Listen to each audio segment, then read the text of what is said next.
बिस्मिल्लाहिर्रहमानिर्रहीम। अस्सलाम वालेकुम। उम्मीद करती हूँ कि आप सब बिल्कुल ठीक ठाक होंगे। तो आज मैं आपके साथ शेयर करूँगी बहुत ही मज़ेदार से पेशावरी खीर की रेसिपी।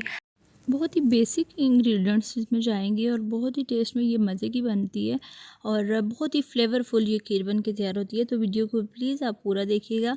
तो चलिए स्टार्ट करते हैं। यहाँ पे सबसे पहले मैंने 1/4 कप के करीब ले लिए हैं बासमती राइस और टेबल स्पून में देखें तो ये 5 टेबल स्पून बनते हैं। तो 2 से 3 दफ़ा धो के तो मैंने इनको 1 घंटे के लिए भिगो दिया था और यहाँ पे काफ़ी हद तक राइस जो हैं ये सॉफ्ट हो चुके हैं।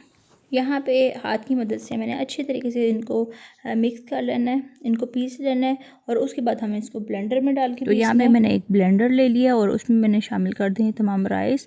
और उसके बाद जो मेन इंग्रेडिएंट इस खीर का है ना वो है ये रस्क, जो आमतौर पे हम चाय के साथ खाते हैं ना, या पापे भी इनको बोलते हैं। तो ये मेरे पास छोटे साइज़ के थे तो ये मैंने 5 से 6 लिए हैं। अगर आपके पास बड़े साइज़ के रस हों तो आप 3 ले सकते हैं। अब मैंने इनको छोटे छोटे पीसेस में तोड़ लेना है और उसके बाद मैं इसको ब्लेंडर में डालूँगी। बहुत अच्छा इनसे इस खीर में फ्लेवर आएगा। और यहाँ पे तोड़ के तो मैंने ब्लेंडर में डाल दिए और 1.5 किलो मैंने यहाँ पे दूध लिया था। तो इसमें से 1 कप मैंने दूध निकाल लिया उसी दूध में से। तो यहाँ पे मैंने ब्लेंडर को 2 से 3 मिनट तक चला लिया था और बिल्कुल पेस्ट बन चुका है राइस का और उसके बाद रस का। तो यहाँ पे ये आप देख सकते हैं बहुत अच्छे से इसका पेस्ट बन चुका है। अब हम खीर बनाने की तरफ चलते हैं।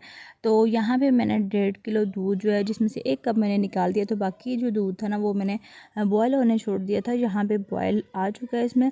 तो अब ये जो पेस्ट बना हुआ था रस और चावलों का तो ये मैंने इसमें शामिल कर देना। दरमियानी सी आग रखनी है।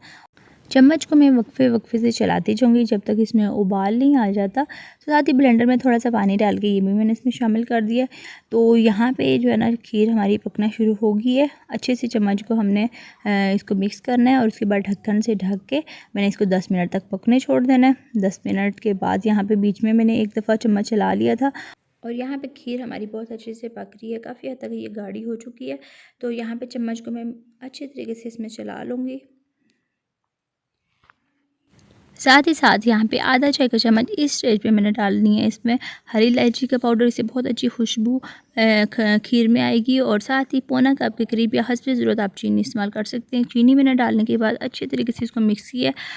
चूल्हे की आंच को मैंने बिल्कुल दरमियाना सा कर देना है और वक्फे से चम्मच खीर में चलाते जाएंगे और इसको गाढ़ा होने तक हमने इसको पकाना है। तो यहाँ पे तकरीबन 15 मिनट गुजर चुके हैं और माशाल्लाह से खीर हमारी बहुत अच्छे से गाढ़ी हो चुकी है। तो इसी स्टेज पे एंड पे मैंने इसमें 4 से 5 खाने के चम्मच रोज़ वाटर डाल देना है। इसमें बहुत अच्छा टेस्ट आएगा।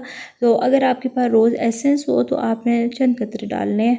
तो ये शामिल करने के बाद अच्छे से मिक्स करना है और चूल्हा बंद करने के बाद यहाँ पे मैंने 4 खाने के चम्मच क्रीम शामिल कर देनी है। बहुत अच्छा और बहुत ही क्रीमी इसमें टेस्ट आएगा।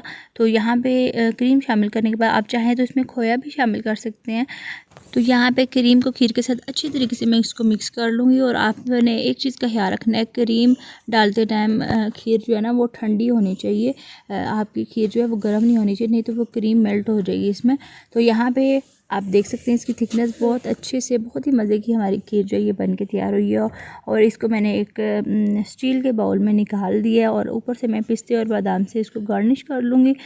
और ये रही हमारी खीर की फ़ाइनल लुक। माशाल्लाह से बहुत ही मज़ेदार सी खीर जो है ना ये तैयार हो चुकी है। इसको मैंने 3 घंटे तक फ्रिज में रख देना है ताकि अच्छे से सेट हो जाए।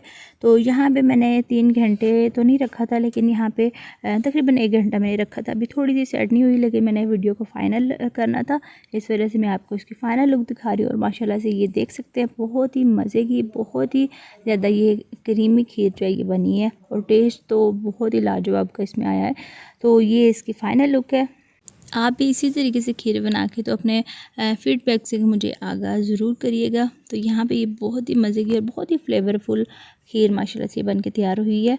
तो इसके साथ ही फिर मैं आपसे इजाज़त चाहती हूँ। वीडियो को लाइक और शेयर करना मत भूलिएगा। और चैनल पर अगर आपने फ़र्स्ट टाइम विज़िट किया है तो इसको सब्सक्राइब करके ऑल नोटिफिकेशन को ज़रूर प्रेस करिएगा ताकि मेरी तमाम वीडियोज़ की जो नोटिफिकेशन है टाइम टू टाइम आपको मिलती रहे। अल्लाह हाफ़िज़, फ़ी अमान अल्लाह।